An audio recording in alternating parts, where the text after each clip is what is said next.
Atos, capítulo 15, a partir do verso 1, vamos fazer uma leitura mais breve nessa manhã. E o assunto que vai ser tratado na manhã de hoje, ele diz respeito à graça de Deus na salvação. Atos 15, a partir do verso 1, os irmãos acompanhem em suas Bíblias o que diz a Escritura. Alguns homens desceram da Judéia para Antioquia e passaram a ensinar aos irmãos: se vocês não forem circuncidados conforme o costume ensinado por Moisés, não poderão ser salvos. Isso levou Paulo e Barnabé a uma grande contenda e discussão com eles. Assim, Paulo e Barnabé foram designados junto com os outros para irem a Jerusalém tratar dessas questões com os apóstolos e com os presbíteros. A igreja os enviou, e ao passarem pela Fenícia e por Samaria, contaram como os gentios tinham se convertido. Essas notícias alegravam muito a todos os irmãos. Chegando a Jerusalém, foram bem recebidos pela igreja, pelos apóstolos e pelos presbíteros, a quem relataram tudo o que Deus tinha feito por meio deles. Até aqui. Vamos parar aqui no verso 4 e vamos meditar nessa primeira parte desse texto. A gente poderia estender a leitura dessa manhã, que era até a minha intenção, até o verso 21, para pregar nessa porção maior das Escrituras, mas eu decidi reduzi-la na manhã de hoje e apresentar aqui o cerne da questão que vai ser discutida ali a partir do versículo 5 em diante, mas a gente vai tratar dessa segunda parte no próximo domingo, se Deus nos permitir. Por enquanto, vamos tratar hoje apenas do assunto que levou a essa discussão entre o apóstolo Paulo, especialmente o apóstolo Paulo, e alguns homens que vieram da igreja de Jerusalém para tratar dessas questões ali na Antioquia, onde o apóstolo Paulo e Barnabé estavam. Bem, primeiro é preciso que a gente entenda o seguinte: se a gente olhar para trás, para o capítulo 14 até o capítulo 13, especialmente quando começa a primeira viagem missionária dos apóstolos, nós vamos ver que eles são designados a pregar o evangelho de Jesus Cristo aos gentios. Ou seja, eles não vão pregar mais especificamente para os judeus.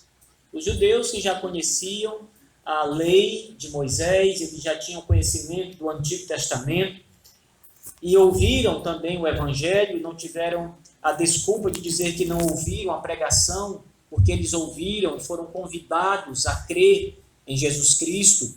Mas a missão apostólica ali era levar o evangelho a outros povos, a outras raças, etnias, não mais especificamente para os judeus, mas para outras pessoas. Na verdade, para todas as etnias, que não apenas os judeus. Os gentios, esse termo, como nós já frisamos algumas vezes para os irmãos, eles designam todos os povos que não são judeus. Então, nós mesmos aqui estamos apanhados, por esse termo gentio. Na concepção dos cristãos antigos, nós somos gentios porque não somos judeus de nascimento. Então, a missão apostólica, liderada pelo apóstolo Paulo, que tinha Barnabé como seu auxiliar ali, como outro missionário que acompanhava Paulo, ela tinha por base a pregação do evangelho de Jesus Cristo aos gentios. E foi isso que eles fizeram ao longo do capítulo 13 e do capítulo 14, passando por várias cidades da região da Galácia. Aonde eles estavam, eles chegavam, eles pregavam a palavra de Deus aos gentios, anunciavam o evangelho de Jesus Cristo aos gentios. E nós vimos como isso resultou, inclusive, em perseguição, às vezes uma perseguição mais amena, mas às vezes uma perseguição muito severa. Vimos que em alguns casos o apóstolo Paulo simplesmente deixou a cidade depois que o motim começou a aumentar e se alastrar, eles simplesmente deixam a cidade. Mas em outros casos ele foi apedrejado e inclusive dado como morto, como se tivesse morrido. Tal foi o apedrejamento que ele sofreu ali. Mas ele sobreviveu e passou por todas estas coisas para levar o evangelho aos gentios. No final do capítulo 14, a missão é concluída. A primeira viagem de Paulo termina. E então eles começam vão passar daí em diante a relatar o que aconteceu ao longo dessa primeira viagem, que durou, como eu disse a vocês, alguns meses ou anos, como a gente pode assim delimitar. Não foi algo rápido demais, foi demorado. São apenas 2 capítulos que apresentam essa saga missionária, mas a linha de tempo ela é bem extensa, não foi algo tão rápido.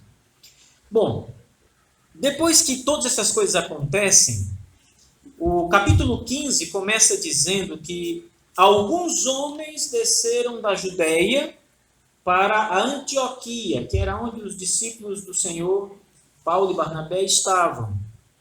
Eles foram ali para a Antioquia e, ao chegar, eles começaram a ensinar aos irmãos de Antioquia, dizendo o seguinte: se vocês não forem circuncidados, conforme o costume ensinado por Moisés, não poderão ser salvos. Então, essa era a questão, na verdade, que todo o capítulo 15 vai discutir. Salvação com a condição de você ter sido circuncidado. Havia uma condição necessária para ser salvo, segundo esses homens: ser circuncidado. Se você não fosse circuncidado, eles estavam ensinando isso. Se vocês creram em Jesus, mas se vocês não forem circuncidados, conforme a tradição de Moisés, vocês não podem ser salvos. Vocês não estão salvos, coisa nenhuma. Isso é estranho, irmãos. Isso é estranho. Primeiro é estranho ao ensino de toda a Escritura. Nenhum ponto da Escritura, nem o Velho Testamento, ensina que a circuncisão é condição para a salvação. Então, se a gente começar a examinar o texto sagrado, o Antigo Testamento, nós não vamos encontrar esse pré-requisito para que seja salvo apenas os circuncidados. Você não vai encontrar essas afirmações, o que prova que os judeus, eles simplesmente compreendiam errado o significado de circuncisão. Estes homens que chegaram a Antioquia, eles eram judeus convertidos. Então, eles eram judeus que estavam em Jerusalém, que haviam se convertido a Jesus Cristo, mas que ainda acreditavam que era necessário a circuncisão para que eles fossem salvos. O líder da igreja ali em Jerusalém era muito provavelmente Tiago. Não Pedro, mas Tiago. E Pedro, na verdade, ele estava, nesse momento que esses homens chegam, ele estava na região da Galácia. Ali. Ele tinha viajado também, estava na região da Galácia. O livro de Gálatas vai mostrar isso. E estes homens que chegam, eles eram fariseus, convertidos ao cristianismo. Mas ainda traziam a ideia de que era necessário, além da fé em Cristo, para ser salvo, serem circuncidados. E era exatamente isso que Paulo destruía nas suas pregações aos gentios e aos judeus quando ele pregava. Paulo mostrava que apenas a fé era suficiente, que a graça, o homem era salvo pela graça de Deus e não por qualquer obra ou algo que ele fizesse, ou alguma condição que fosse ali estabelecida para que ele pudesse ser salvo, como a circuncisão, por exemplo, como diziam aqui esses judeus. Paulo pregava contra essa ideia. É por isso que o capítulo 15 vai discutir muito essa questão da circuncisão, e um concílio é formado, né, com os apóstolos, com os presbíteros da igreja e outros membros da igreja, para que ali todos discutam essa questão. É necessário mesmo ser circuncidado para ser salvo? Então eles vão discutir isso, nós vamos ver isso em capítulos posteriores. Mas aqui esses homens chegam com essa ideia. E eles então dizem isso em Antioquia: se vocês não forem circuncidados conforme o costume ensinado por Moisés, não poderão ser salvos. Queridos irmãos, uma das doutrinas basilares da reforma protestante, inclusive ela está expressa nos 5 solas da reforma, e um dos solas é, primeiro, sola gratia, ou somente a graça. Nada além da graça de Deus. O homem não é salvo por cumprir um papel, por executar uma tarefa. O homem não é salvo porque fez algo, ou alcançou alguma coisa, conquistou um certo patamar. A reforma, ela destruiu essa ideia, que é católica romana, inclusive, de que é preciso algum tipo de obra para que o homem seja salvo. Quando os reformadores confessavam somente a graça, o sola gratia, eles estavam dizendo exatamente isso. O homem é salvo somente pela graça de Deus, nada mais.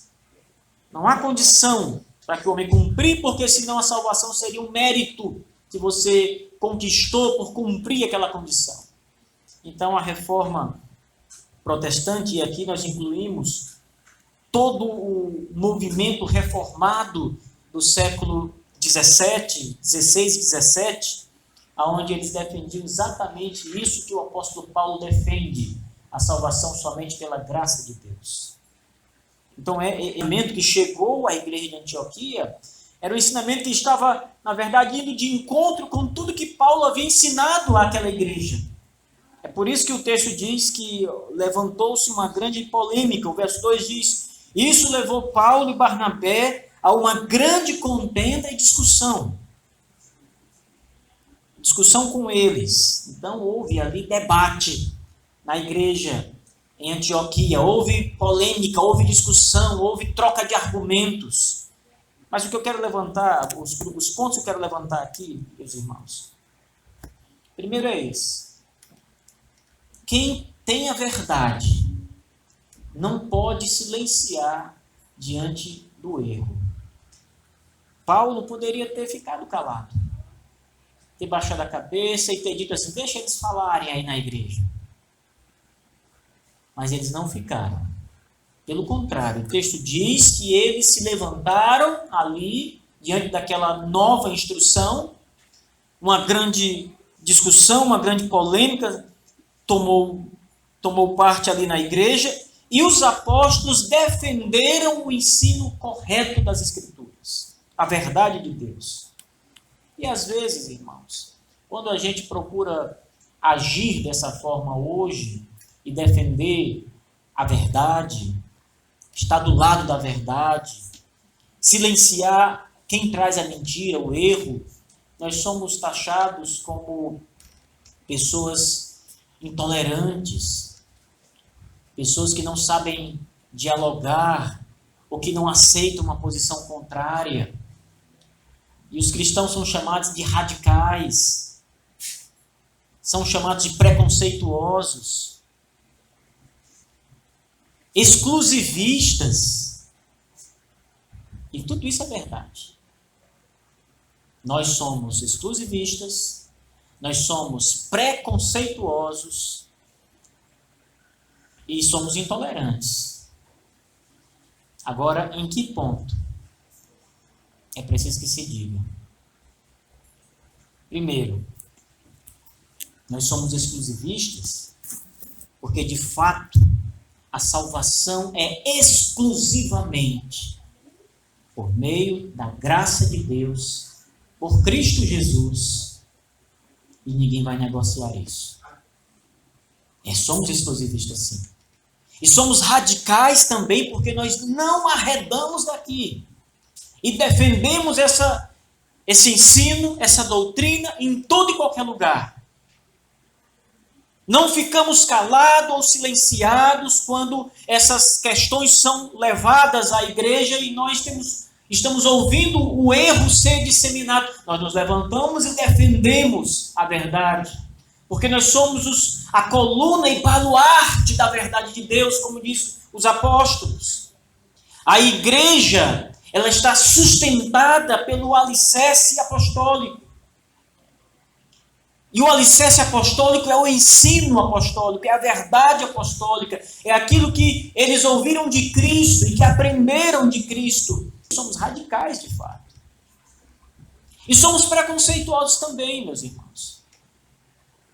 Porque nós vamos dizer que o pecado é pecado, mesmo que as pessoas que pecam nos chamem de intolerantes ou preconceituosos por não aceitarmos tal posição, por negarmos tal posição, vamos ser taxados assim e somos assim. Outro dia eu li um livro de um filósofo conservador chamado Roger Scruton. Inclusive eu quero aproveitar essa oportunidade para indicar a leitura desse autor britânico, Roger Scruton. Acho que ele é católico, não tenho certeza, mas ele defende ali ideias cristãs, né, que estão embasadas, enraizadas nas ideias judaico-cristãs que nós defendemos também. E ele escreveu um livro sobre ser preconceituoso. E no livro ele vai defender, né, que é correto você ser preconceituoso, claro, em determinadas posições. Tem um outro filósofo que também vai tratar desse tema, chamado Theodore Dalrymple. Ele também vai mostrar isso. E o Scruton vai falar do pessimismo, o Dalrymple vai falar sobre preconceito.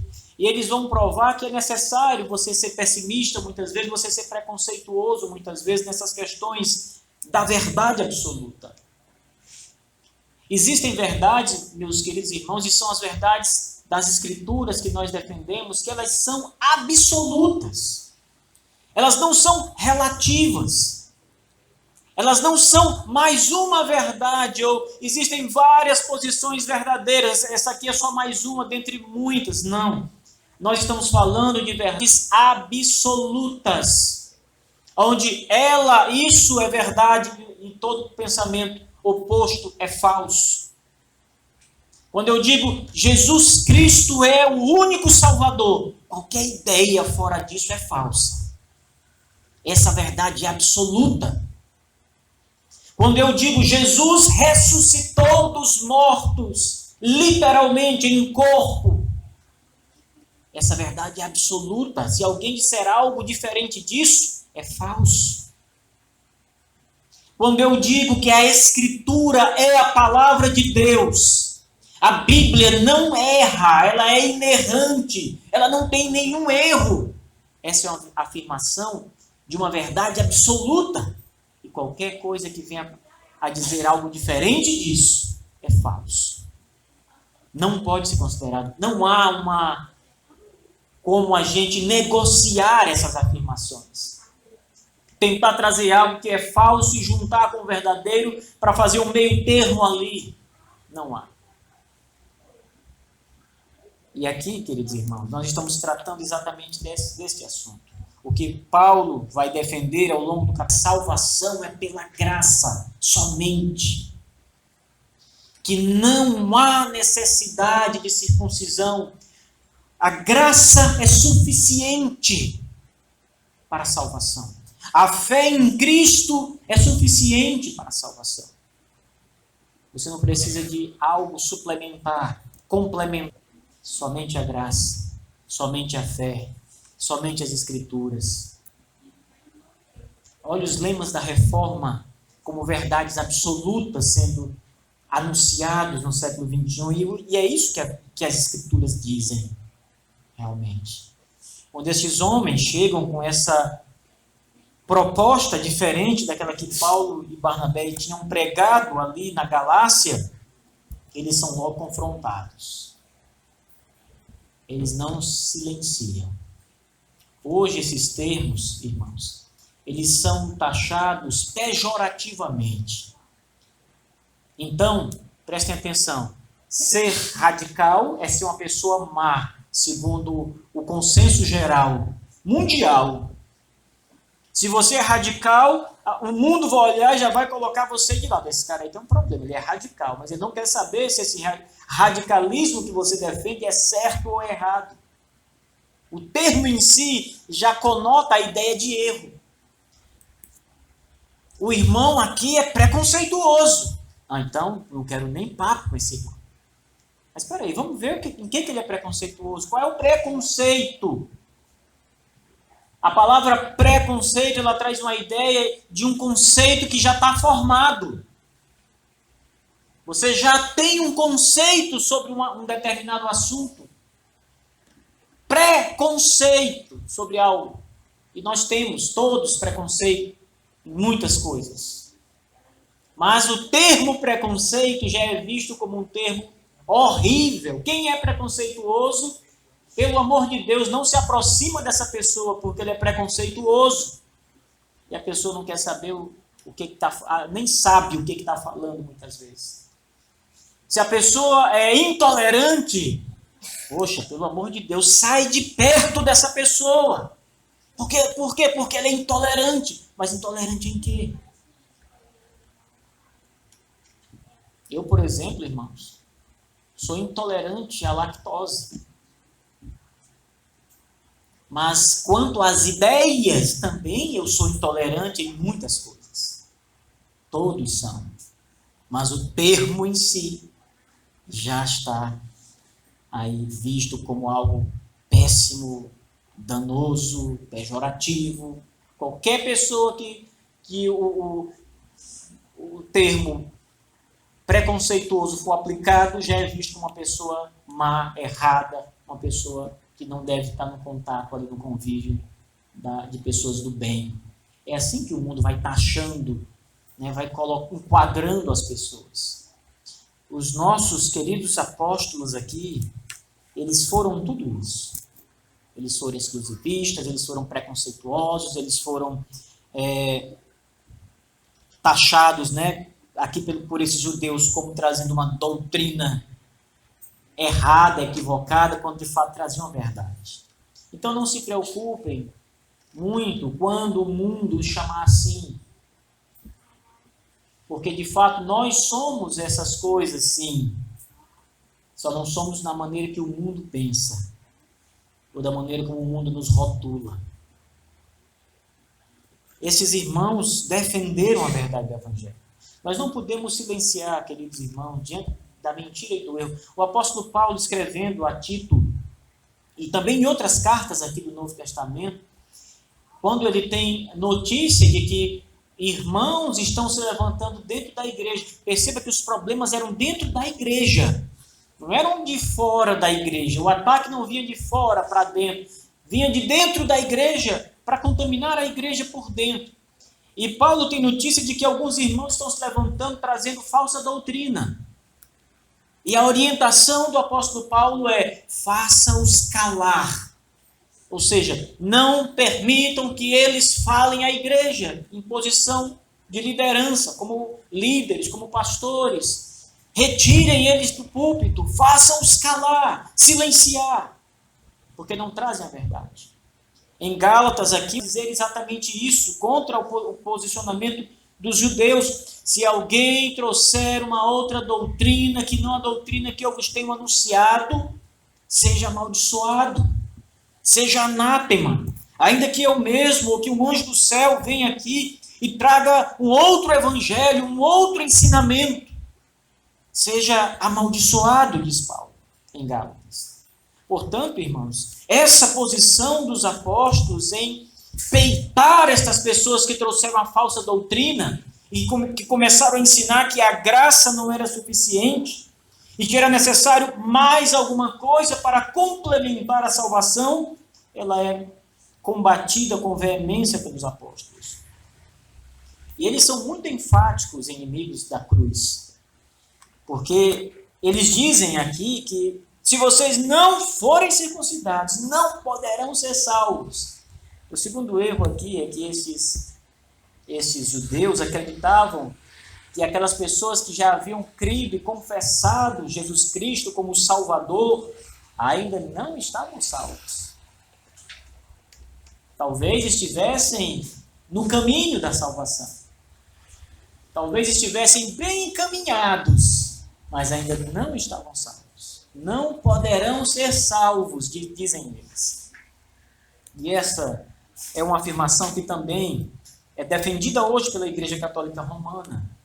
A Igreja Católica acredita que o homem não está salvo, ou ele está e pode perder a salvação, ou ele vai construindo a sua salvação até o último dia da sua vida. Mas ele pode, no meio do percurso, não ter feito a obra correta ou a coisa certa e morrer sem ser salvo, mesmo estando na igreja e mesmo confessando a Jesus Cristo. Esse é o pensamento católico romano. Os judeus traziam essa mesma ideia. Eles diziam o seguinte: vocês precisam de algo mais. Vocês creem em Jesus Cristo, vocês já confessaram Jesus, mas só isso não é suficiente. Vocês precisam ser circuncidados, conforme Moisés disse lá na lei, porque se vocês não forem circuncidados, vocês não serão salvos. Vocês não podem ser salvos. E aquilo trouxe certamente um pandemônio na igreja. As pessoas que achavam que eram salvas, e que eram salvas de fato porque criam em Cristo, começaram a achar que não eram salvas ainda.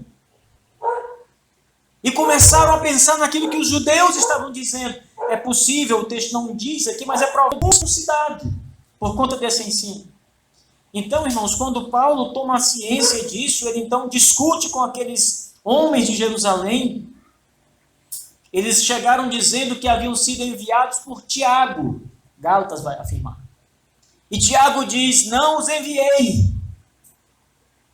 Então eles vieram de lá, mas vieram por conta própria e vieram ainda trazendo uma mensagem falsa de que Tiago os havia enviado. Eles chegaram assim com autoridade na igreja de Antioquia, enviados pelo apóstolo, por Tiago, de Jerusalém, líder da igreja. Então chegaram com autoridade, né? Foram bem encaminhados. A igreja ia ouvi-los. Por isso que Tiago vai desmentir adiante que não os enviou. Eu, da minha parte, não os enviei. Eles estavam falseando a verdade, a mentira. E há toda essa polêmica sendo tratada aqui. Hoje, irmãos, a gente ainda vê esse ensinamento aqui da insuficiência da graça ou da insuficiência da fé em Cristo para a salvação, sendo pregado em muitas igrejas. As seitas pregam isso abertamente. Se você conversar com um adventista, ele vai dizer para você que se você crê em Cristo, você pode ser um ótimo cristão, mas se você não guardar o sábado, você não será salvo. A salvação está condicionada à guarda do sábado. Então você pode confessar a Jesus, você pode crer em Jesus, pode confiar no seu Jesus de todo o seu coração, mas se você não guarda o sábado, se você é um cristão que guarda o domingo, você está perdido. O que pesa mesmo para os adventistas é a guarda do sábado e não a fé em Cristo. O que pesava para estes judeus não era a fé em Cristo, era a observância da lei de Moisés, especialmente a circuncisão. Isso é falso. Paulo combateu esse tipo de ensino. O que Paulo está combatendo aqui não é simplesmente o fato de alguém ser circuncidado, mas é a negação da suficiência da graça de Deus na salvação, a negação de que você é salvo pela fé. Lutero, o reformador Lutero, ao entender o Evangelho, foi o maior defensor da salvação pela fé somente. E Lutero era católico, era monge, Lutero comprou indulgências para os seus parentes, porque acreditava ele que precisava de algo mais, como a Igreja Católica ensinava. Ele precisava de algo mais. Fazia sacrifícios, subia escadas de joelho, fazendo oração em cada degrau, acreditando que a compra daquele papel chamado indulgência, aí sim garantiria um bom lugar para os seus entes queridos. Mas quando Deus acende o coração de Lutero, irmãos, ele percebe, ele diz isso nos seus escritos, entende a partir daí que a salvação é pela fé somente. Nada além da fé. É graça de Deus. Graça de Deus. E fé somente. Não há necessidade de nada, nenhuma condição. Deus não pede que você cumpra nada, porque o seu Filho na cruz cumpriu tudo para a sua salvação. Então você não tem trabalho a fazer para ser salvo. Deus não vai dizer assim, olha, quero ver aqui a sua parte, quero ver aqui o que você fez para ser salvo. Ele não vai cobrar isso, irmãos, porque o trabalho todo foi feito pelo seu Filho, o nosso Salvador Jesus Cristo na cruz. A obra toda foi completada pelo Senhor Jesus na cruz do Calvário. Então não há a necessidade de algo além do que Jesus Cristo já fez. Já comprou a salvação, já derramou o seu sangue precioso no madeiro. É por isso que houve tanta indignação dos apóstolos, porque eles conheciam essa verdade. Eles defendiam essa verdade e jamais poderiam silenciar ou permitir que a igreja fosse ludibriada com a mentira. Nunca iriam aceitar isso. Bom, é inegável que houve uma polêmica ali, houve uma grande discussão ali, houve debate ali, fervoroso. O texto não diz quantos homens são, mas certamente foi uma comissão de muitas pessoas que tinham a mesma ideia de obras. E então Paulo e Barnabé ali acuados, mas defendendo a verdade, o texto termina dizendo que eles vão todos a Jerusalém, resolver aquela questão. O texto diz assim: Paulo e Barnabé foram designados, junto com outros, para irem a Jerusalém tratar dessa questão com os apóstolos e com os presbíteros da igreja. A igreja os enviou e, ao passarem pela Fenícia e por Samaria, contaram como os gentios tinham se convertido. Essas notícias alegravam muito a todos os irmãos. Chegando a Jerusalém, foram bem recebidos pela igreja de Jerusalém, pelos apóstolos e pelos presbíteros, a quem relataram tudo o que Deus tinha feito por meio deles. Verso 5, só para que fique entendido o contexto, diz: então se levantaram alguns do partido religioso dos fariseus, que haviam crido, e disseram: é necessário circuncidá-los, exigir deles que obedeçam à lei de Moisés. Veja, ao chegar em Jerusalém, a polêmica está lá, instalada. Quando Paulo começa a narrar o que Deus fez por meio deles, como os gentios foram salvos e creram em Jesus. Aí esses judeus do partido fariseu que haviam crido em Jesus e que estavam em Jerusalém se levantaram, assim como os demais que estavam lá em Antioquia, e disseram: eles precisam ser circuncidados. Mas a polêmica era muito grande aqui, irmãos. Vamos deixar essa polêmica para domingo que vem, porque o que importa tratarmos hoje é a salvação exclusiva pela fé, que foi anunciada pelos apóstolos aqui, toda essa sequência da primeira viagem missionária. E é isso que a igreja, nós, temos que continuar anunciando: a salvação somente pela graça, somente pela fé em Cristo Jesus. E o nosso papel, irmãos, é de defender a verdade absoluta de Deus diante da mentira. E eu quero alertá-los de que defender o Evangelho é tarefa árdua, é tarefa que exige um preço. Você vai estar só nos debates a maioria das vezes. Ou, no mínimo, você estará sempre em desvantagem, em termos numéricos, de cabeças que defendem ideias contrárias. Se você é um cristão e você está na faculdade, você pode ter absoluta certeza de que você é minoria. E suas ideias vão ser taxadas exatamente como o mundo taxa as ideias dos cristãos. E as coisas que Deus condena na sua Escritura serão as coisas que o mundo geralmente vai defender. As posturas imorais, comportamento ético inadequado, toda aquela ideia exclusivista dos cristãos jogada na lata do lixo, as igrejas que já estão contaminadas com isso vão falar como os judeus, vão dizer que é necessário algo, uma obra sua, uma contribuição de alguma forma sua, para que você seja salvo. Então, estejam alertados. Vocês estão sempre em desvantagem no mundo. Vocês sempre vão encontrar barreiras. Vocês sempre vão encontrar opositores, até mesmo dentro de casa, até mesmo no lar. Filhos, esposa, pais, irmãos, no meio da família, mas vocês sempre vão encontrar opositores se defenderem a verdade do Evangelho de Cristo. Sempre. Isso é uma verdade. Estejam firmes e preparados. E não se calem. Saiam à defesa da verdade. Como Paulo fez aqui. E ele fazia isso em todo lugar. Por isso que era apedrejado, expulso, assim como os outros cristãos. Nós somos chamados, irmãos, para sermos luz no mundo, como disse Jesus Cristo.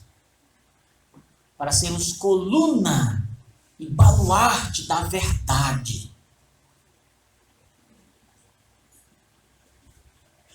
Não para ficarmos em silêncio, quando o erro é disseminado e propagado de forma célere, indiscriminada, mas para sermos ali a barreira, para sermos uma voz que clama no deserto, como João Batista, uma voz contrária, uma voz que fala a verdade, um braço que levanta a bandeira do Evangelho de Cristo, quando ninguém levanta.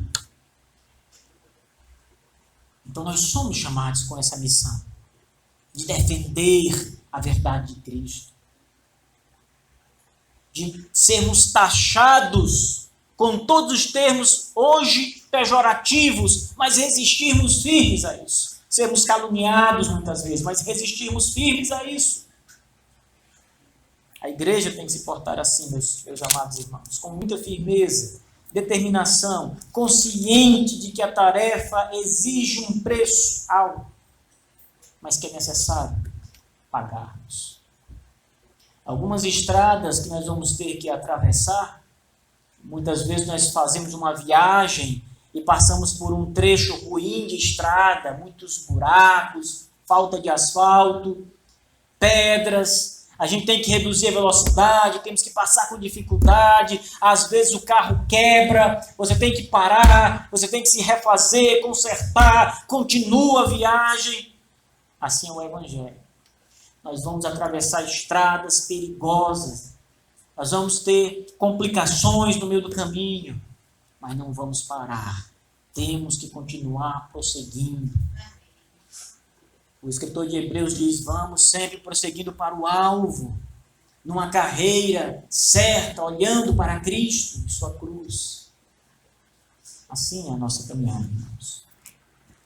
Que Deus, na sua graça maravilhosa, irmãos, nos abençoe e nos torne sempre firmes, nunca vacilantes nessas verdades. Pilares da fé, salvação pela graça, salvação pela fé somente, a Escritura como sendo a palavra de Deus somente, e sempre toda a glória sendo dada a Deus e a Cristo, somente Cristo.